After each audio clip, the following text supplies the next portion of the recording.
যাব ওলাইছোঁ ৰাতি এই হঠাতে ভিডিঅ' এটা পালোঁ বোলে আমাৰ অসমীয়া মানুহে ল'ৰা ছোৱালী এটাকৈহে জন্ম দিছে সেইকাৰণে সেই এটা জন্ম দিয়া ল'ৰা ছোৱালীবোৰে চৰকাৰী সুবিধা নাপায় আৰু যিবিলাকে 3টাৰ পৰা মানে 2টাৰ পৰা 5টা জন্ম দিব তেওঁলোকেহে চৰকাৰী বোলে সুবিধাবিলাক পাব।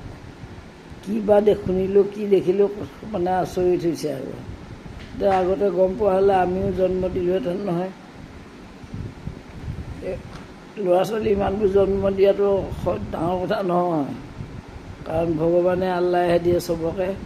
কিন্তু এই যে প্ৰাইভেট স্কুলবিলাকত বছৰেকত যে লাখ লাখ টকা দিব লাগে, তেতিয়াহ'লে কি অৱস্থা হ'ব?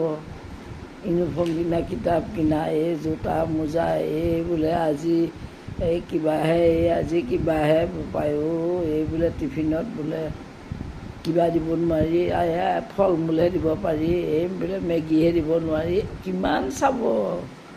গতিকে ল'ৰা ছোৱালীবোৰৰ কি অৱস্থা হ'ব? ধনীবোৰে পঢ়িব, দুখীয়াবোৰৰ কি অৱস্থা হ'ব? তাতকৈ ডাঙৰ কথা হ'ল আজিকালি মহিলাবিলাকে ল'ৰা ছোৱালী জন্ম দিয়ে কষ্ট সহ্য নকৰে। এই কষ্ট আৰু তেওঁলোকে নলয় আৰু বহুতে চেহেৰাটো বেয়া হয় বুলিও জন্ম নিদিয়ে।